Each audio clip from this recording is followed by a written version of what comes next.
முருக பக்தர்கள் அனைவருக்கும் அடியேனின் வணக்கம். சக்தியும் நானும். அப்பன் முருகப்பெருமானோட திருப்புகழ் பாடலை பற்றி நம்ம பார்த்துட்ருக்கோம் இல்லையா? 2 பதிவுகள் முடிஞ்சிருச்சு. இப்போ நம்ம பார்க்க போகிறது 3வது பதிவு. முதல் பதிவில் அப்பன் முருகப்பெருமானோடைய அழகை பற்றி முத்தை தரு பத்தி திருநகைன்னுட்டு அருணகிரிநாதர் அவர்கள் எழுதியிருப்பார். அந்த முதல் பத்தியானது முருகப்பெருமானுடைய அழகை போற்றும் விதமாக இருந்திருக்கும்.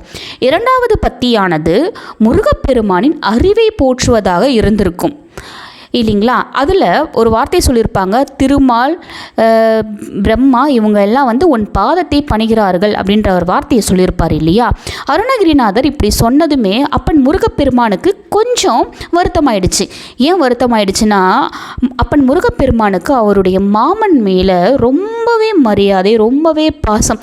என்ன நம்ம மாமனை கொஞ்சம் இறக்கி சொல்லிட்டாங்களோ அப்படின்ற எண்ணம் வந்ததை அருணகிரிநாதர் புரிஞ்சுக்கிட்டார்.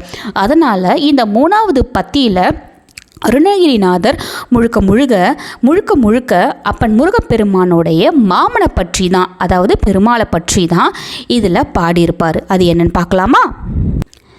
10 தலைதத்த கணைதொட ஒற்றை கிரிமத்தை பொறுதொரு பட்ட பகல் வட்ட திகிரியில் இரவாக இப்படி பாடியிருப்பார். இதற்கு அர்த்தம் என்ன தெரியுமா?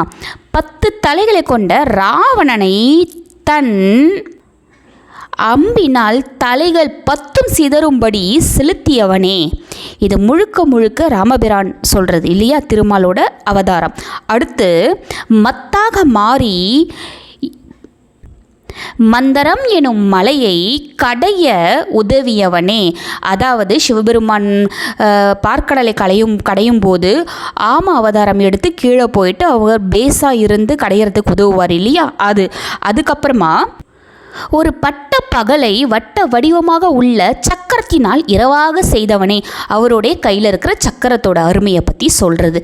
எனவே இந்த 3வது பத்தியில் அப்பன் முருகப்பெருமானோட மாமனான திருமாலை பற்றி தான், அவருடைய பெருமைகள் பற்றி மட்டுமே இங்கு அருணகிரிநாதர் பாடியிருக்காரு. ஏன்னா அப்பன் முருகப்பெருமானை சந்தோஷப்படுத்துறதுக்காக. நன்றி. பிடிச்சிருக்கும்னு நினைக்கிறேன். உங்கள் நண்பர்களுக்கும் இந்த பதிவை ஷேர் பண்ணுங்கள். அடுத்த பாடல்களோட விளக்கத்தை அடுத்த பதிவில் பார்க்கலாம். நன்றி.